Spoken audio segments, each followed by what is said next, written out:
Antes de buscarmos as respostas para o 7º capítulo do Apocalipse, vamos entender, ainda que de forma superficial, qual o objetivo deste livro sagrado. Inclusive, temos um mini curso sobre o livro da Revelação em nosso canal, meditando cada capítulo e mostrando o significado profundo de suas linhas. Links destes vídeos na descrição. Não deixem de assistir. Para compreendermos o Apocalipse, precisamos entender a situação histórica da época. Em que condições sócio-históricas se encontrava a época da elaboração do Apocalipse?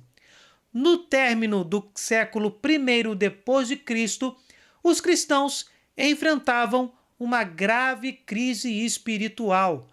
Todos já estavam na expectativa da parousia, ou segunda vinda de Cristo.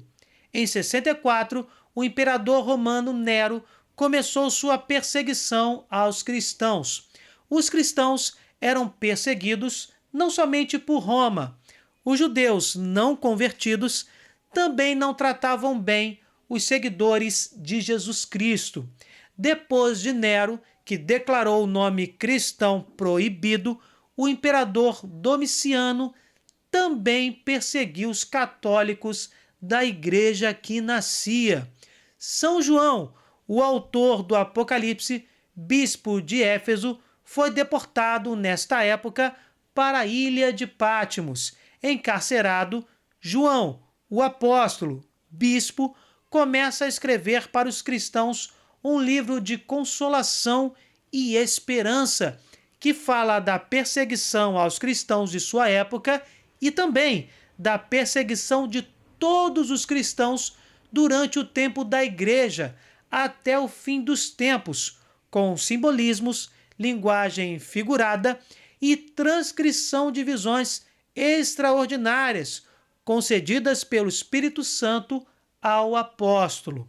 Aliás, o livro do Apocalipse não trata do fim do mundo, trata da esperança cristã, exortando os cristãos a serem perseverantes e vigilantes diante de todas as perseguições e sofrimentos impostos aos discípulos de Jesus. Repito, não deixem de assistir o nosso mini curso dividido em 8 vídeos. Só assim vocês terão uma visão panorâmica da importância do último livro da Bíblia. Pulemos agora para Apocalipse 7. Depois disso, vi 4 anjos que se conservavam em pé nos 4 cantos da terra, detendo os 4 ventos da terra, para que nenhum vento soprasse sobre a terra, sobre o mar ou sobre árvore alguma. Vi ainda outro anjo subir do Oriente, trazia o selo de Deus vivo, e pôs-se a clamar com voz retumbante aos 4 anjos, aos quais fora dado danificar a terra e o mar, dizendo: não danifiqueis a terra, nem o mar, nem as árvores, até que tenhamos assinalado os servos de nosso Deus em suas frontes. Ouvi então o número dos assinalados, 144.000 assinalados, de toda a tribo dos filhos de Israel. Da tribo de Judá, 12.000 assinalados. Da tribo de Ruben, 12.000. Da tribo de Gade, 12.000. Da tribo de Azer, 12.000. Da tribo de Neftali, 12.000. Da tribo de Manassés, 12.000. Da tribo de Simeão, 12.000. Da tribo de Levi, 12.000. Da tribo de Issacar, 12.000. Da tribo de Zabulon, 12.000. Da tribo de José, 12.000. Da tribo de Benjamim, 12.000 assinalados. Depois disso, vi uma grande multidão que ninguém podia contar, de toda a nação, tribo, povo e língua.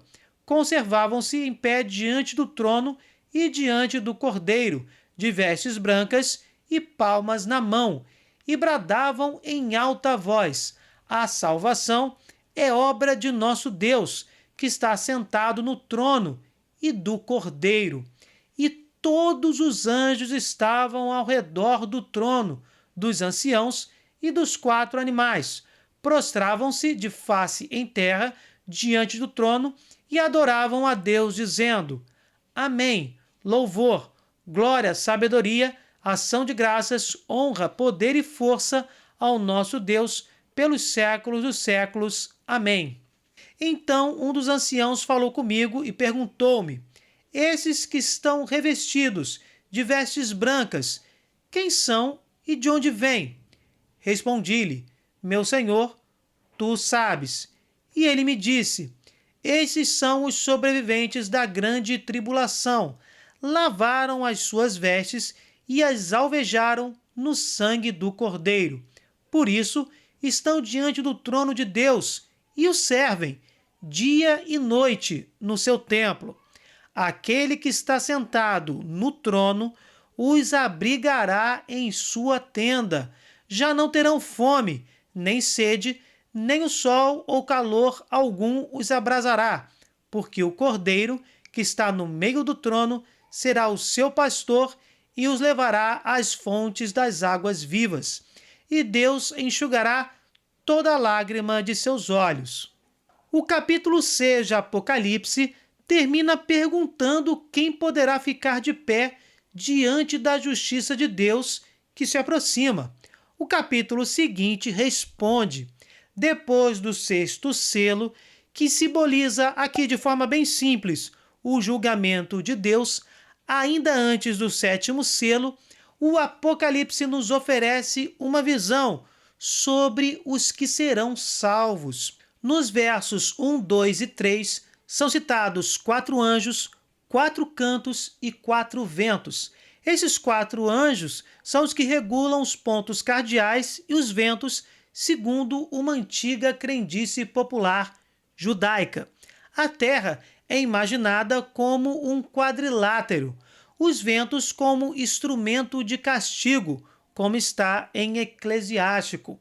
Esses 4 anjos, considerados, segundo essa mesma crença, como os donos do mundo, são impedidos, no dia do julgamento, de danificar a terra, o mar e os eleitos antes da marcação do sinal. Mas que sinal é esse?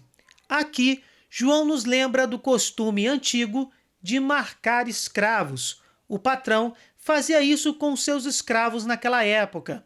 A marcação do sinal significa que os escravos pertenciam àquele patrão.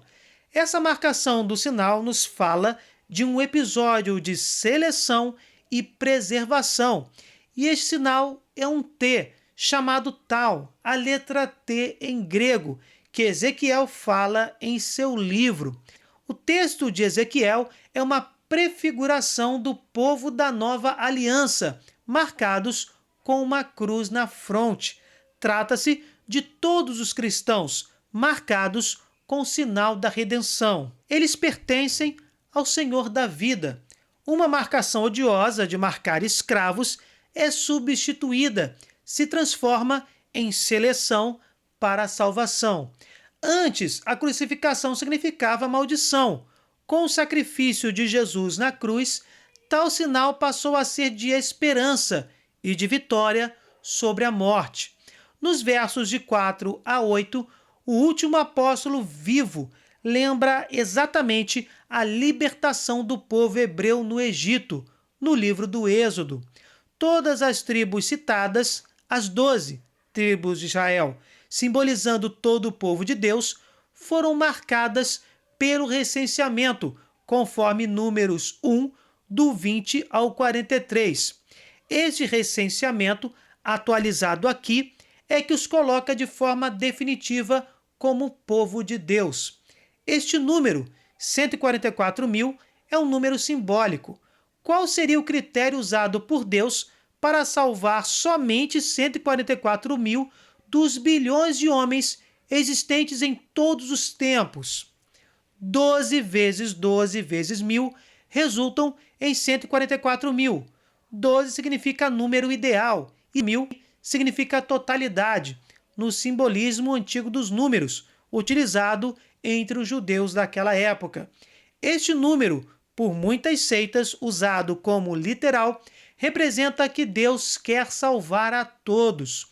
Uma totalidade ideal. Todos os homens são chamados para a salvação.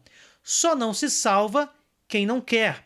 É evidente que esse desejo de salvação é manifestado com a fé e a prática das boas obras. Está na primeira carta a Timóteo. Isto é bom e agradável diante de Deus, nosso Salvador, o qual deseja que todos os homens se salvem e cheguem ao conhecimento da verdade. Mas, Marcos, como não tomar esse número, 144.000, ao pé da letra?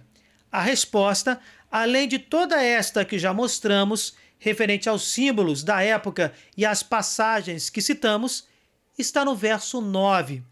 É impossível calcular o número dos salvos, dos eleitos. Está dito, ninguém podia contar. É incalculável. Esta informação do próprio texto confirma que o número 144.000 é simbólico e seu significado muito mais profundo. As vestes brancas simbolizam os eleitos, que nos versos seguintes cantam hinos de louvor a Jesus Cristo, nosso Salvador. Uma curiosidade, os 4 animais aqui nos lembram os 4 evangelistas. Sobre esse assunto, link na descrição. Nos versos 13 e 14, percebemos que os eleitos são aqueles que vieram da grande tribulação. No tempo em que João escreveu estas linhas, representam os cristãos perseguidos pelo imperador Domiciano. No tempo da igreja, representam todos os que testemunharam os ensinamentos de Cristo, e isso não exclui os mártires, mas os evidencia, segundo a linguagem utilizada. Os últimos 2 versos mostram que os eleitos conquistaram a salvação definitiva com esse testemunho maravilhoso, se juntando à liturgia celeste. Quando se diz que estão diante do trono, na tenda de Deus, significa dizer que estão na presença de Deus. O trono de Deus é sinal da presença divina no meio do povo, como verificamos no livro do Êxodo, por exemplo. Os eleitos não mais sentirão as vicissitudes da vida mortal, como profetizou Isaías, porque estão com aquele que está no trono, com o Cordeiro, com Jesus Cristo. Comungam da felicidade plena, onde não existe dor nem lágrimas. Bem, gente, se vocês gostaram, deixem o seu like, compartilhem, se inscrevam no canal, fiquem com Deus, desculpem qualquer coisa e até o próximo vídeo.